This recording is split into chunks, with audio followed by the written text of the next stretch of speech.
جی سامعین، آپ کا اپنا قاری حاضر ہے ابن صفی کی عمران سیریز کی 13ویں کتاب قبر اور خنجر کی نئی ایپیسوڈ کے ساتھ۔ مجھے امید ہے کہ آپ یقیناً اردو ادب کی اس منفرد تخلیق سے لطف اندوز ہو رہے ہوں گے۔ اگر آپ نے اس سے پہلے والی ایپیسوڈز نہیں سنی تو ہمارے چینل کی پلے لسٹ میں جائیں اور پچھلی تمام ایپیسوڈ سنیں اور اپنے لطف کو دوبالا کریں۔ آئیے سنتے ہیں عمران سیریز کی نئی ایپیسوڈ۔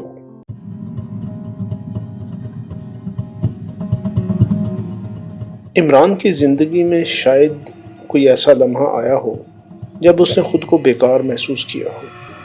ہر وقت کچھ نہ کچھ کرنے کی عادت نہیں بلکہ ضرورت کہلاتی ہے۔ بعض آدمیوں کا اعصابی نظام ہی کچھ اس قسم کا ہوتا ہے کہ حرکت کے بغیر انہیں سکون نہیں ملتا۔ سکون سے زیادہ بہتر لفظ تسکین ہو سکتا ہے، لہٰذا ایسے آدمیوں سے کچھ نہ کچھ کرتے رہنے کی عادت کو ضرورت ہی کہیں گے۔ عمران کو اس وقت کوئی کام نہیں تھا تو مکھیوں کے پیچھے پڑ گیا تھا۔ اس کے ہاتھ میں فلٹ کی پچکاری تھی اور وہ دیوار پہ بیٹھنے والی مکھیوں پر تاک تاک کر نشانے لگا رہا تھا۔ اچانک فون کی گھنٹی بجی اور عمران نے جھونک میں فلٹ کی 2-4 بچھاڑیں ٹیلی فون پر بھی دے ماری۔ پھر ریسیور اٹھا کر مردہ سی آواز میں بولا، ہیلو ڈارلنگ۔ دوسری طرف سے ایک بڑی سریلی سی آواز آئی اور عمران ایک طویل سانس لے کر رہ گیا۔ یہ وہی لڑکی تھی جو اکثر اسے فون پر چھیڑتی رہتی تھی۔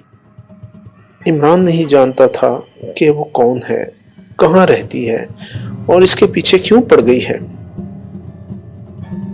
ہیلو ڈیئرسٹ، دوسری طرف سے پھر آواز آئی۔ رانگ نمبر پلیز، عمران نے برا سا منہ بنا کر کہا۔ ہو سکتا ہے کہ ڈارلنگ اور ڈیئرسٹ میرے پڑوسی ہوں، لیکن ان سے میری جان پہچان نہیں ہے۔ اس نے ریسیور رکھ دیا اور پھر فیلڈ کی بچھاڑیں اکا دکا مکھیوں پر پڑنے لگی۔ اچانک اس کا ہاتھ دیوار سے دروازے میں گھوم گیا اور فیلڈ کی بوچھاڑ اس کے نوکر سلیمان کے چہرے پر پڑی جو دروازے میں داخل ہو رہا تھا۔ شاید اس کا منہ کھلا ہوا تھا، اس لیے بوچھاڑ اسے اپنے حلق میں اترتی محسوس ہوئی اور وہ کھانس کر تھوکنے لگا۔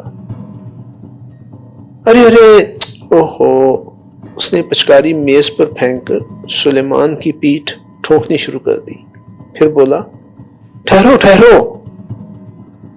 دوسرے ہی لمحے میں اس نے بڑی پھرتی سے کاغذ کی ایک بتی بنائی اور سلیمان کے سر کو مضبوطی سے پکڑ کر ناک میں بتی کرنے لگا۔ اب اس بیچارے پر چھینکوں کا دورہ پڑ گیا۔ یہ کیا صاحب؟ ارے میرا آچھی نکلی کہ نہیں؟ عمران نے بڑی سنجیدگی سے فرش پر کچھ تلاش کرتے ہوئے پوچھا۔ کیا نکلی؟ مکھی، عمران سر ہلا کر بولا۔ آپ نے میرے حلق میں فلیٹ مارا تھا۔ مکھی تھی سلیمان کے بچے، مکھی میرے حلق میں؟ سلیمان نے بسور کر پوچھا۔ یقیناً تھی، ورنہ میرا ہاتھ دروازے کی طرف کیوں گھوم گیا تھا؟ عمران نے احمقانہ انداز میں کہا۔ صاحب میری ایک بات سن لیجئے، سلیمان بولا۔ 2 باتیں سناؤ، مگر ٹھہرو، پہلے مکھی نکل جانے دو، ورنہ وہ ایک بھی نہ سنانے دے گی۔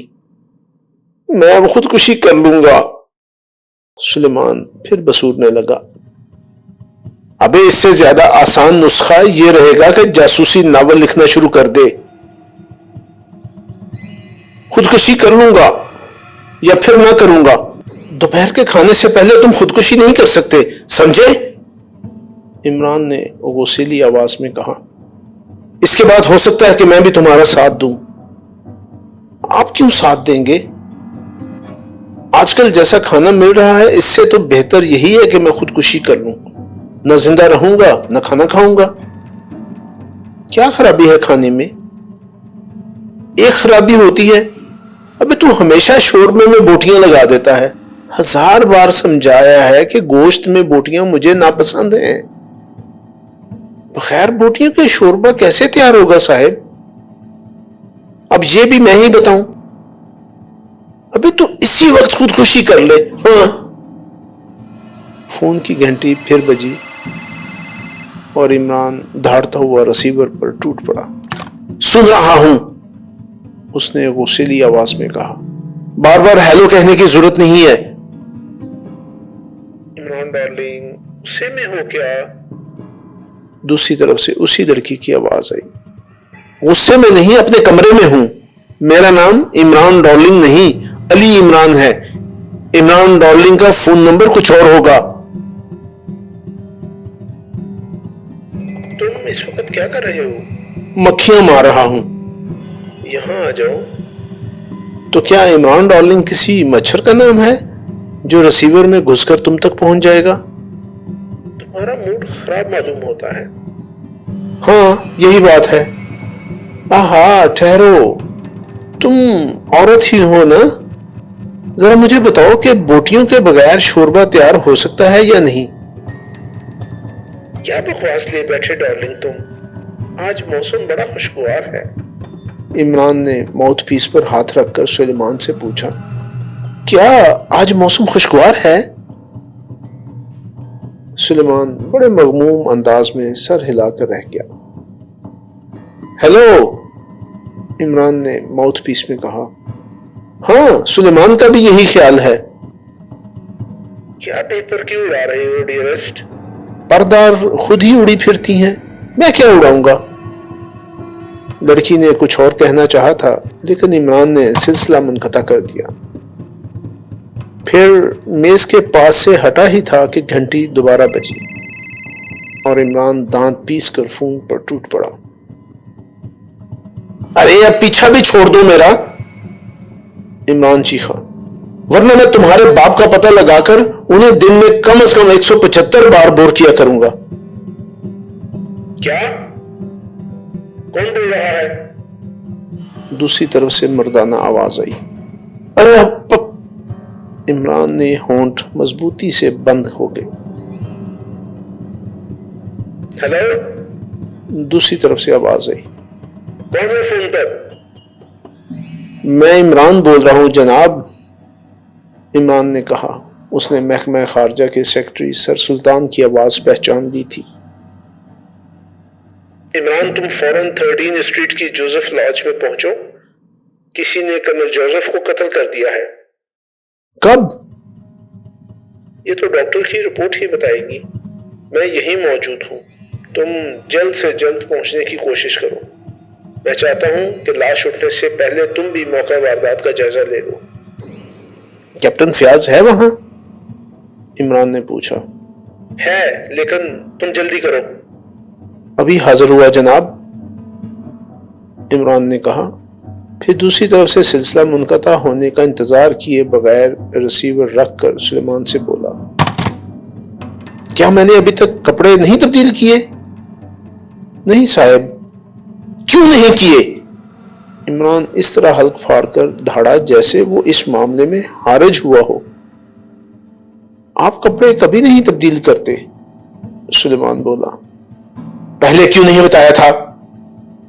عمران غرایا.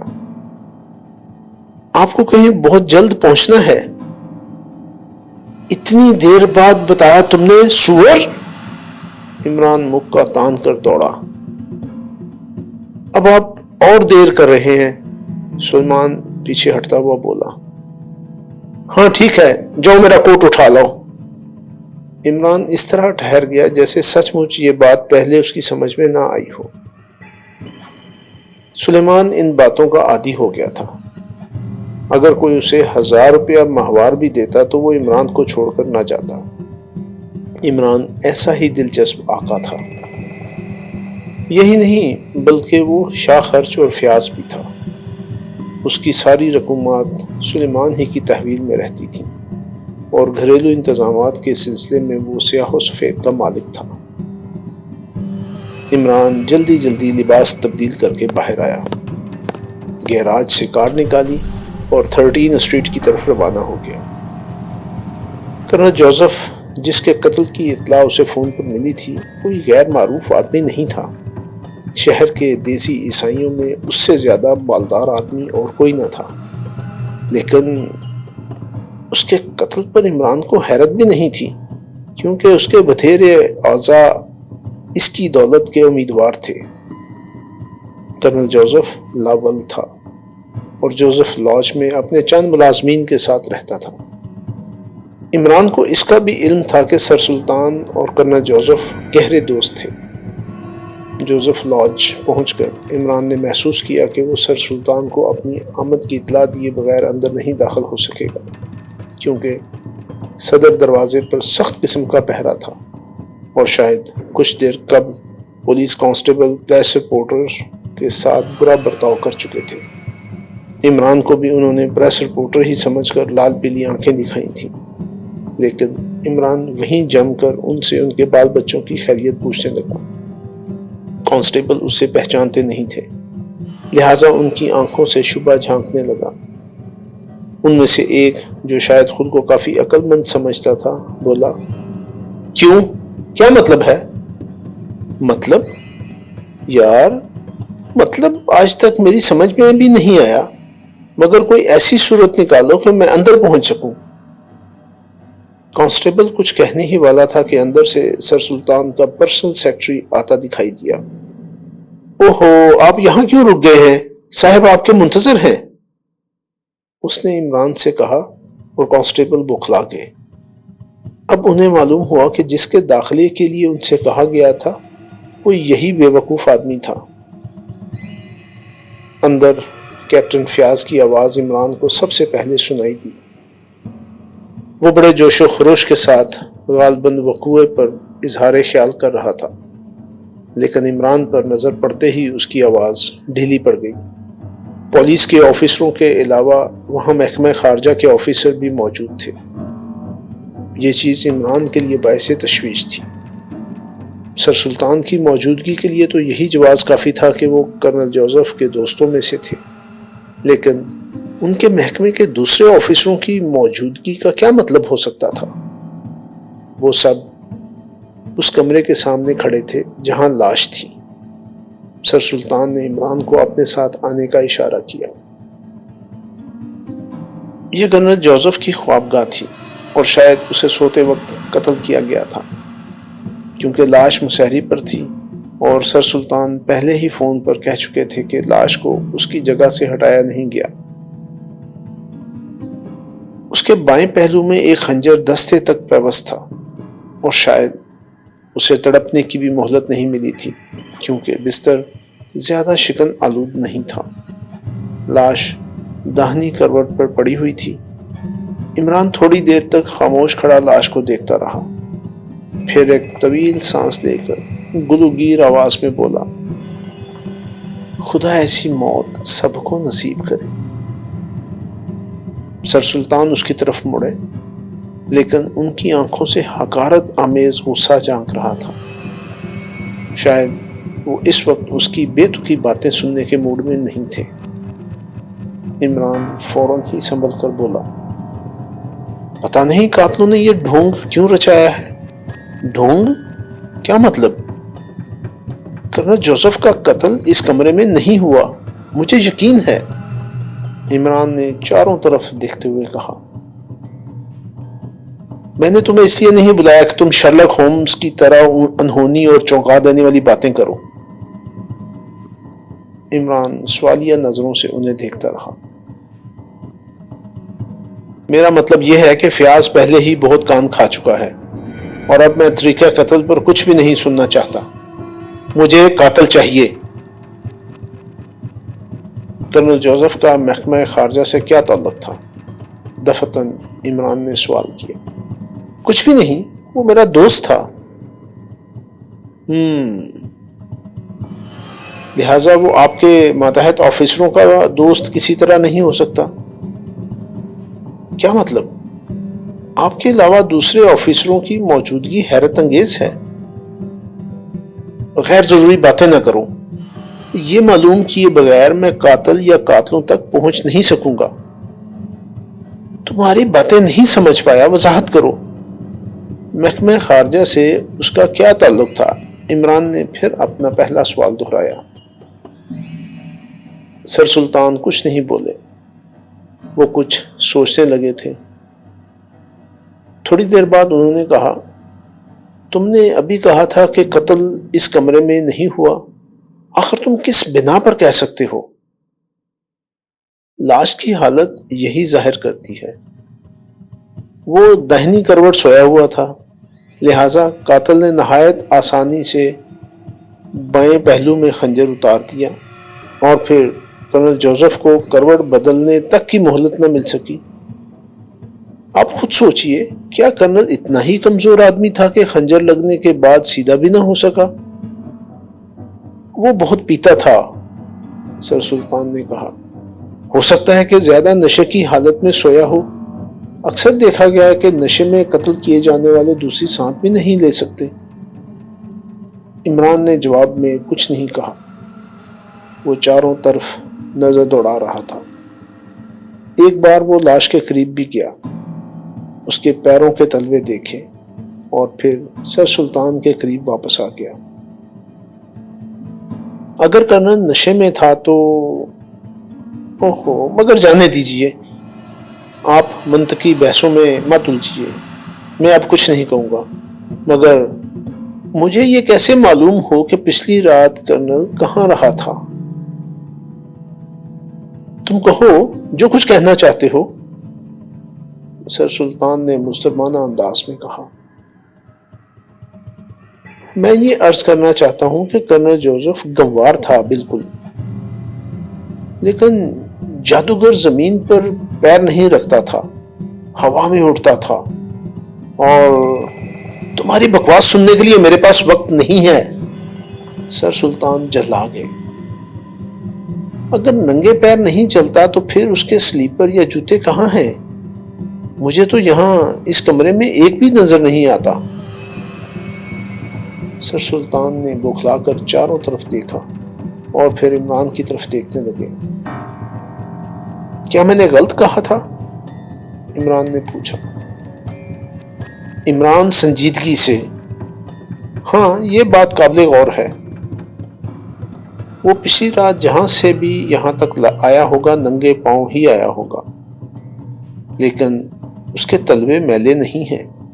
ایسا معلوم ہوتا ہے جیسے اس کے پیر زمین پر پڑے ہی نہ ہوں۔ سر سلطان کچھ اس انداز میں چاروں طرف دیکھنے لگے جیسے انہیں کرنل جوزف کے جوتوں یا سلیپروں کی تلاش ہو۔ عمران پھر لاش کے قریب جا کر خنجر کے دستے پر جھک پڑا تھا۔ اسے دیکھتے ہی دیکھتے وہ بڑبڑایا، ہاں ہاں یہ خنجر، واہ! پھر وہ سیدھا کھڑا ہو کر آہستہ سے بولا، یہ خنجر کسی عورت کا ہے۔ ہاں شاید، ہو سکتا ہے، اس پر میمی بیڈفورڈ کنندہ ہے، سر سلطان بولے، اور میمی کسی عورت ہی کا نام ہو سکتا ہے، عمران نے کچھ سوچتے ہوئے کہا۔ لیکن خود میمی ہی نے اسے استعمال نہ کیا ہوگا، ورنہ اتنی لاپرواہی سے اسے یہاں نہ چھوڑ جاتی۔ ہو سکتا ہے وہ اسے نکالنے میں کامیاب نہ ہوئی ہو، وہ اسے دستے تک گھونپنے میں بھی کامیاب نہیں ہو سکتی، عمران بولا۔ میں ٹھنڈی لاش کی بات کر رہا ہوں۔ ٹھنڈی لاش سے کیا مطلب؟ میں یہ عرض کر رہا تھا کہ کسی ایسی لاش کے پہلو میں جو ٹھنڈی ہو چکی ہو دستے تک خنجر اتار دینا آسان کام نہیں ہے۔ تم کیا کہنا چاہتے ہو؟ یہی کہ یہ خنجر لاش ٹھنڈی ہو جانے کے بعد گھونپا گیا ہے۔ ہو سکتا ہے کہ اصل مجرم میمی بیڈفورڈ کو پھنسانا چاہتا ہو، لیکن یہ خون، سر سلطان نے بستر پر پھیلے ہوئے خون کی طرف اشارہ کیا۔ کیا لاش ٹھنڈی ہو جانے کے بعد ایسا ممکن ہے؟ بالکل ممکن ہے جناب، پوسٹ مارٹم کی رپورٹ اس کی کہانی بھی سنا دے گی۔ میرا دعویٰ ہے کہ اس خون کا تعلق اس لاش سے ہرگز نہیں ہو سکتا۔ سر سلطان کچھ نہیں بولے۔ عمران نے تھوڑی دیر بعد کہا، لاش اٹھوا دیجئے، مکان مقفل ہو جانا چاہیے۔ آج رات کو ایکسٹرو کے آدمی اپنے طور پر یہاں کام کریں گے، بشرطے کہ اس واقعہ کا تعلق محکمہ خارجہ سے بھی ہو۔ سر سلطان نے عمران کو گھور کر دیکھا مگر کچھ نہیں بولے۔ آپ مجھ سے کچھ چھپا رہے ہیں، عمران بولا۔ تمہاری صلاحیتوں کا امتحان بھی مقصود ہے، سر سلطان نے مسکرا کر کہا اور کمرے سے چلے گئے۔ پھر عمران بھی باہر نکل آیا۔ کیپٹن فیاض ابھی موجود تھا اور وہ عمران سے قطعی بے تعلق ہو رہا تھا، جیسے کبھی کی جان پہچان ہی نہ ہو۔ عمران بھی وہاں سے نکلا چلا گیا۔ اپنے فلیٹ میں پہنچ کر اس نے جولیانا فٹر واٹر کو فون کیا۔ یس سر، دوسری طرف سے آواز آئی۔ 13 اسٹریٹ کی جوزف لاج میں کرنل جوزف قتل کر دیا گیا ہے اسی رات۔ تم جانتی ہو نا کرنل جوزف کو، وہی جو ملٹری کے ٹھیکے لیتا تھا۔ جی ہاں جناب، میں اسے جانتی ہوں اور میرے لیے اس کا قتل باعث حیرت بھی نہیں ہے، کیونکہ وہ ایک عیاش طبع آدمی تھا۔ اکثر اس کے رقیبوں سے اس کا جھگڑا ہوتا رہا ہے۔ یہ ایک بہت بڑی مصیبت ہے جولی، عمران نے ٹھنڈی سانس لے کر کہا۔ اب محکمہ انسداد جرائم کو شہر بھر کے عاشقوں اور رقیبوں کی فہرست بنانی پڑے گی۔ زمانہ بہت ترقی کر گیا ہے۔ اگلے وقتوں کے عاشق ٹھنڈی آہیں بھرا کرتے تھے، پڑھے لکھے ہوئے تو 2-4 شعر کہہ لیے، رقیبوں سے شکایت ہوئی تو تبھی زبان سے محبوب کی بے رخی کا شکوہ کر لیا، بات ختم۔ مگر آج کے عاشق رقابت میں چھرا مار دیتے ہیں، لہٰذا اب پولیس کے لیے ایک نیا مسئلہ پیدا ہو گیا ہو سکتا ہے کہ اس سلسلے میں کچھ نئے قوانین بھی وضع کرنے پڑیں۔ مثلاً عشاق کو قانوناً مجبور کیا جائے کہ وہ اپنے علاقے کے تھانوں میں اپنے اور اپنے رقیبوں کے نام رجسٹر کرائیں۔ کیوں؟ ہنسو مت۔ اچھا سنو، آج رات جوزف لاج کی تلاشی لو، ایسی شہادتیں تلاش کرنے کی کوشش کرو جس سے اس واردات پر روشنی پڑ سکے۔ ہاں، تمہیں یہ بھی معلوم کرنا ہے کہ کسی میمی بیڈ فورڈ سے بھی اس کے تعلقات تھے۔ مگر جناب، اس قتل کا محکمہ خارجہ سے کیا تعلق ہے؟ جولی، عمران نے دفتن سخت لہجے میں کہا۔ جناب، دوسری طرف سے سہمی ہوئی سی آواز آئی۔ تمہیں اس سے کوئی سرکار نہ ہونا چاہیے۔ میں معافی چاہتی ہوں جناب۔ عمران نے مزید کچھ کہے بغیر سلسلہ منقطع کر دیا۔ کیس پیچیدہ تھا، اس لیے اسے سوچنے پر بھی مجبور ہونا پڑا۔ اگر وہ خنجر کسی میمی بیڈ فورڈ پر قتل کا الزام رکھنے کے لیے تھا تب تو کیس میں کوئی پیچیدگی نہیں تھی، لیکن اگر کسی میمی بیڈ فورڈ کا وجود ہی نہ ثابت ہو سکا تو قاتلوں کا یہ رویہ غور طلب تھا۔ کیا یہ ضروری تھا کہ وہ اس کی لاش کو خوابگاہ میں پہنچا کر اس کا لباس تبدیل کراتے؟ لیکن پوسٹ مارٹم ہونے پر یہ بات بھی پوشیدہ نہ رہتی کہ موت خنجر لگنے سے نہیں واقع ہوئی تھی۔ ایسی صورت میں یا تو قاتل اناڑی تھا یا بہت ہی چالاک اس صورت میں جبکہ یہ سب کچھ اس نے پولیس کو الجھانے کے لیے کیا ہو۔ عمران شام تک اس کیس کے مختلف پہلوؤں پر غور کرتا رہا۔ تقریباً 5 بجے وہ اٹھا۔ ارادہ تھا کہ جوزف کے حلقہ احباب سے اس کے متعلق کچھ معلومات حاصل کرے۔ وہ لباس تبدیل کر ہی رہا تھا کہ فون کی گھنٹی بجی۔ اس نے سوچا کہ کیپٹن فیاض کے علاوہ اور کوئی نہ ہوگا، مگر یہ خیال غلط نکلا کیونکہ دوسری طرف سر سلطان تھے۔ عمران کہہ رہے تھے، میمی بیڈ فورڈ یقیناً اہمیت رکھتی ہے۔ کیپٹن فیاض کے پاس اس کے متعلق بہت کچھ مواد ہے، مگر میں اس سے زیادہ کچھ نہیں جانتا۔ مجھے اطلاع ملی ہے کہ ایک اتفاقیہ اور غیر متوقع شہادت نے واقعات کا رخ ایک بالکل ہی مختلف سمت میں موڑ دیا ہے۔ مگر اب میں سوچتا ہوں کہ ہو سکتا ہے کہ محکمہ خارجہ کی توجہ اس کی طرف غیر ضروری ہو۔ مجھے معلوم ہوا ہے کہ جوزف ان دنوں کسی عورت کے معاملے میں الجھا ہوا تھا۔ ہیلو، تم سن رہے ہو؟ جی ہاں، میں سن رہا ہوں، اور یہ بھی سمجھ رہا ہوں کہ آپ محض جوزف کے دوست ہونے کی بنا پر دلچسپی نہیں لے رہے تھے۔ تمہارا خیال صحیح ہے، اور اب تم اس کے متعلق سوچنا ہی چھوڑ دو۔ ویسے فیاض کو ٹرولنے کی کوشش کرو، مجھے حالات سے مطلع کرو، پھر میں بتاؤں گا کہ محکمہ خارجہ کی دخل اندازی ہے یا نہیں۔ بہت بہتر جناب، عمران بولا، اور دوسری طرف سے سلسلہ منقطع کر دیا گیا۔ عمران کی دلچسپی بڑھ رہی تھی۔ اب اگر محکمہ خارجہ اس کیس میں دلچسپی نہ لیتا تب بھی عمران کی دلچسپی تو برقرار ہی رہتی، یوں بھی آج کل اس کے پاس کوئی کام نہیں تھا۔ پہلے اس نے سوچا کہ فیاض کو فون کرے، لیکن پھر ارادہ ترک کر دیا۔ وہ سوچ رہا تھا کہ فیاض اس کیس کے سلسلے میں اس سے بھاگنے کی کوشش کر رہا ہے، لہٰذا اگر وہ گھر پر موجود بھی ہوا تو اسے اپنی موجودگی کی اطلاع ہرگز نہ دے گا۔ اس نے فون ہی پر دوسرے ذرائع سے اس کے متعلق معلوم کرنا چاہا، اور کامیاب بھی ہو گیا۔ کیپٹن فیاض اس وقت ٹپ ٹاپ نائٹ کلب میں موجود تھا۔ عمران نے اپنی 2 سیٹر سنبھالی اور وہیں جا پہنچا۔ فیاض ہال میں موجود تھا، اور اس کے ساتھ اسی کے محکمے کا ایک آدمی انسپیکٹر پرویز تھا، جس کی موجودگی کا مطلب یہ تھا کہ فیاض یہاں تفریحاً نہیں آیا۔ انسپیکٹر پرویز اپنی ڈائری کھولے ہوئے اس پر کچھ لکھ رہا تھا، اور فیاض اس طرح آگے جھکا ہوا تھا جیسے وہ اسے ڈکٹیٹ کرا رہا ہو۔ عمران بالکل اس انداز میں ان کے قریب سے گزر گیا جیسے اس نے انہیں دیکھا ہی نہ ہو، مگر کیپٹن فیاض کی گھورتی ہوئی آنکھیں اس کا تعاقب کر رہی۔ عمران سیدھا بار کاؤنٹر کی طرف چلا گیا۔ کاؤنٹر پر بارمین تنہا تھا۔ عمران اسے دیکھ کر اس انداز میں مسکرایا جیسے پہلے کی شناسائی ہو۔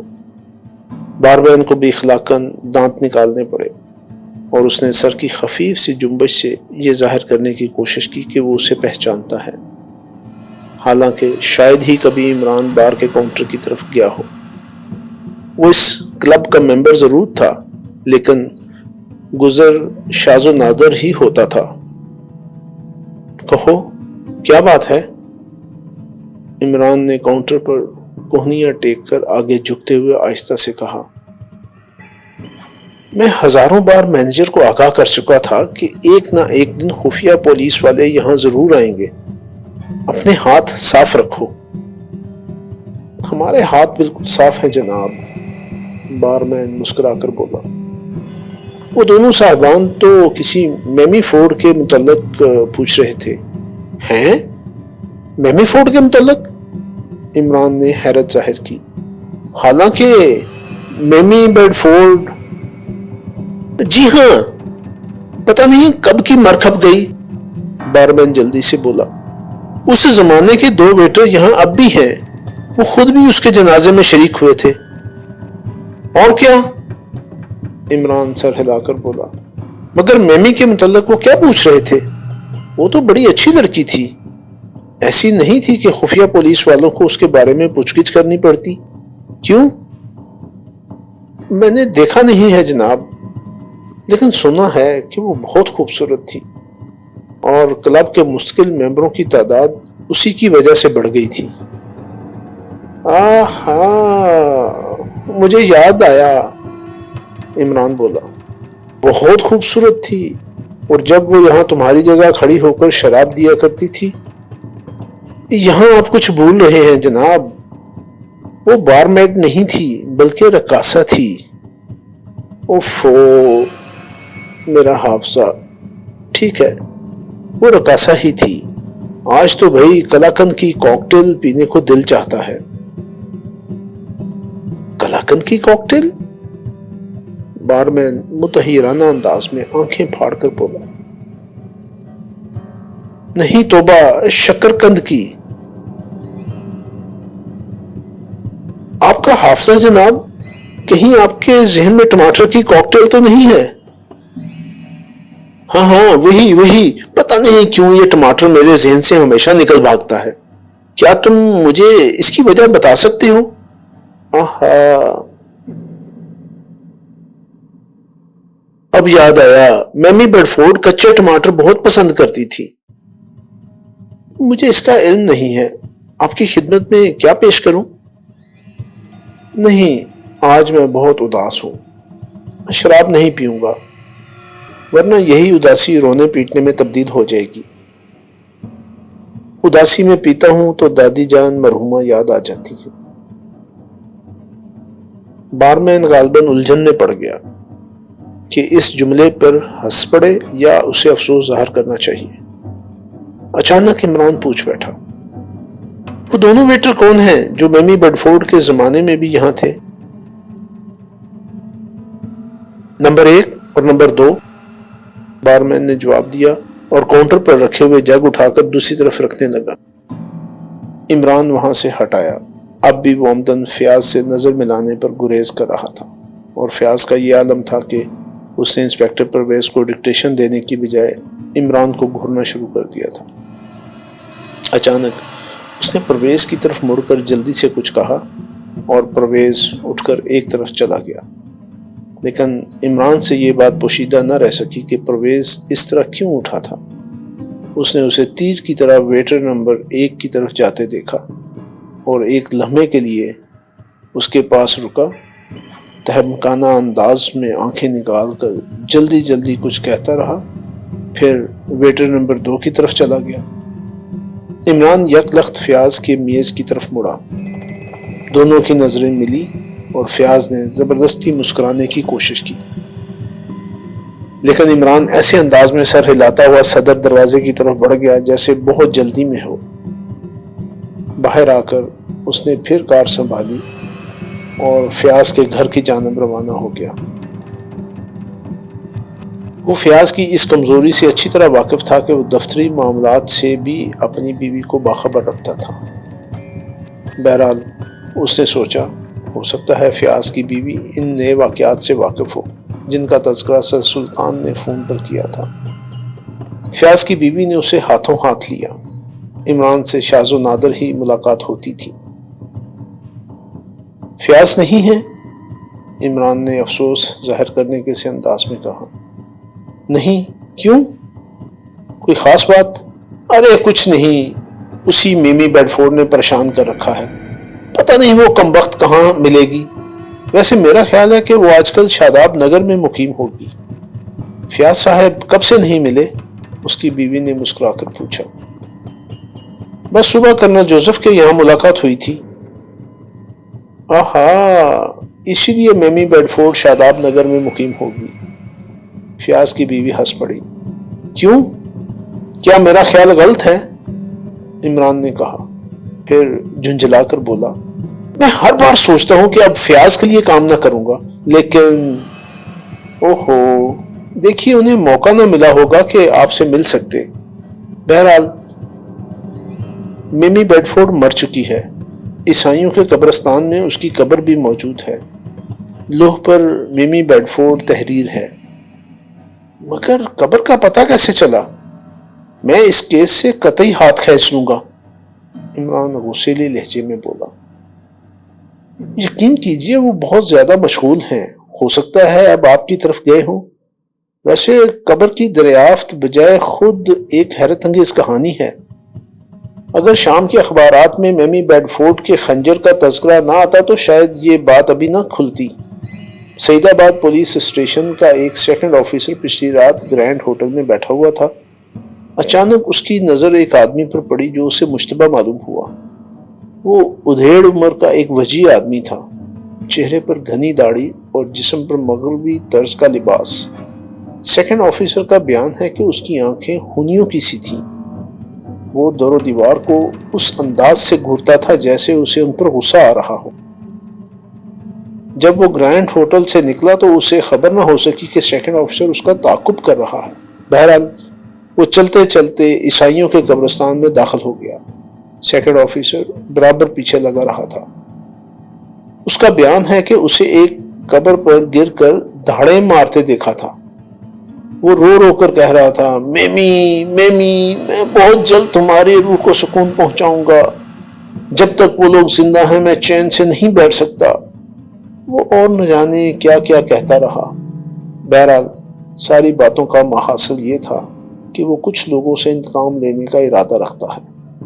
قبرستان میں اندھیرا تھا اور اسی بنا پر وہ وہیں سے تعاقب کا سلسلہ منقطع ہو گیا۔ سیکنڈ آفیسر نے اسے وہاں سے جاتے بھی نہیں دیکھا تھا، بس وہ حیرت انگیز طور پر غائب ہو گیا تھا۔